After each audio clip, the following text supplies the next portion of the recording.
Narito ang Veritas News Alert Nationwide.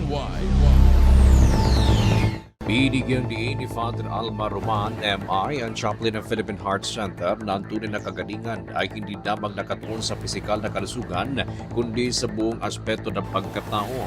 Sa pagdiriwang ng kapistahan ng kalinis-linisang puso ni Maria sa Immaculate Heart of Mary Chapel ng Philippine Heart Center, inihayag ng pari na si Maria ay patuloy na nagsisilbing huwaran ng pananampalataya at pag-asa, lalo na para sa mga dumaranas ng karamdaman at pagsubok sa buhay.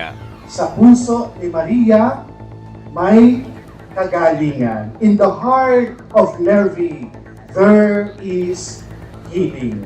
Alam niyo, hindi lamang kagalingan ng katawan, kundi po kagalingan ng puso. Isang kaluluwa, no? Sa isip at buong buhay. Paalala rin ng pari na Mahal na Birheng Maria ay hindi kailanman nang iiwan sa kanyang mga anak, lalo na sa mga naharap sa pagdurusa at kawalang katiyakan.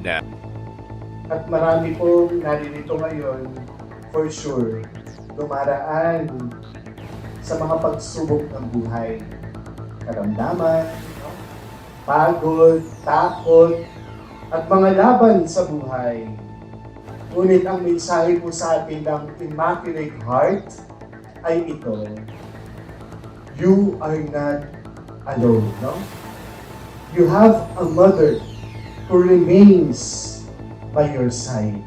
Ang pinapahayag sa atin, may ina na nananatili sa tabi mo.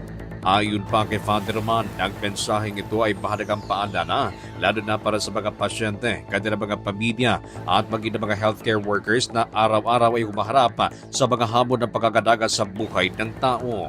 At sa bawat buntong hininga ng mga pasilyo ng ospital na ito, sa bawat gabing hindi makatulog ang isang pasyente dahil sa sakit at pag-aalala, kasama po ninyo ang ating mahal na ina. Binigyang diin ng pari na ang kadalisayan ng puso ay hindi nakakahulugan ng kapalan ng sugat o paghihirap, kundi ang patuloy na pagbubukas ng sarili sa Diyos sa gitna ng mga pagsubok. Kasabay nito hinimok ng pari ang pananampalataya ng pagtiwala sa Diyos sa kabila ng mga bagay na hindi maunawaan at hindi makontrol sa buhay.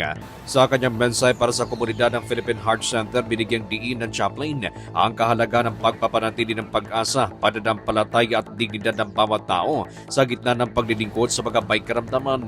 Samantala sa kanyang pariya matapos ang misa, iniyak kay Father Roman ang patuloy na pananangin sa komunidad para sa mga may sakit, lalo na sa mga nakaranas sa pag-iisa at kawalan ng pag-aaruga. Dalangin ko po ang inyong mabilisang pagaling, lalo na sa mga may sakit.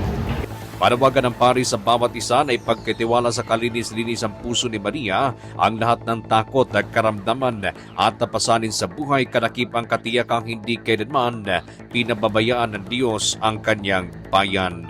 Mga kapanalig, mula po dito sa Immaculate Heart of Mary Chapel ng Philippine Heart Center sa Quezon City. Para sa Veritas PH, ako ang inyong kapanalig Norman Tiquias, sumainyo ang katotohanan.